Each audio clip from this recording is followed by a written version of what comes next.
ഇന്ന് ഉച്ചക്കത്തേക്ക് ബീൻസും ചെമ്മീനും കൂടി ഒന്ന് താളിച്ചെടുക്കാമെന്ന് കരുതിയിട്ടുണ്ട്. താളിക്കലോ ഉലർത്തലോ പിന്നെ മെഴുക്കുവരട്ടിയോ എന്ത് വേണമെങ്കിലും പിടിക്കാം. അപ്പോൾ അതേ ചൂടായ എണ്ണയിലോട്ട് നമ്മൾ അരിഞ്ഞു വെച്ചേക്കണം വെളുത്തുള്ളി ഉള്ളിയും പച്ചമുളകും മൂത്ത് വരുമ്പോഴേക്കും ഒരു ഇത്തിരി ഉപ്പ് കൂടി ഇട്ടിട്ട് കൊടുത്തിട്ടുണ്ട്. ഇനി മുളക് പൊടിയും മഞ്ഞളും ഇട്ട് മൂപ്പിച്ചതിന് ശേഷം ചെമ്മീനും കൂടി ഇട്ട് കൊടുക്കണം. അതിൻ്റെ ഒരു ആ വെള്ള കളറ് മാറി കഴിയുമ്പോഴേക്കും ബീൻസ് വിട്ട് മൂടി വെച്ചൊന്ന് വേവിക്കണം.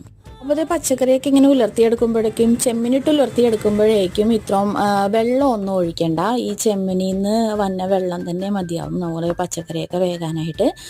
അപ്പോൾ ഇത് കണ്ട വെള്ളം വന്നത് അതിൽ കിടന്ന് തന്നെ ഈ ബീൻസ് വെന്തോളും. ഇതുപോലെ തന്നെ അച്ചിങ്ങയും ചെമ്മീനും ചീരയും ചെമ്മീനും പിന്നെ എന്താണ് പീച്ചിങ്ങയും ചെമ്മീനും അങ്ങനെയൊക്കെ ചെമ്മീനിട്ട് പച്ചക്കറിയൊക്കെ ഇങ്ങനെ ഉലർത്തിയിട്ടുണ്ടെങ്കിൽ നല്ല ടേസ്റ്റാണ്. അപ്പോൾ ചെമ്മീത്തിൻ്റെ ടേസ്റ്റ് കൂടി ആ പച്ചക്കറിയിലോട്ട് വന്നോളും. അപ്പോൾ ഇത് നമ്മുടെ ബീൻസും ചെമ്മീനും റെഡി ആയിട്ടുണ്ട്. അപ്പോൾ എല്ലാവരും ഒന്ന് ട്രൈ ചെയ്തു.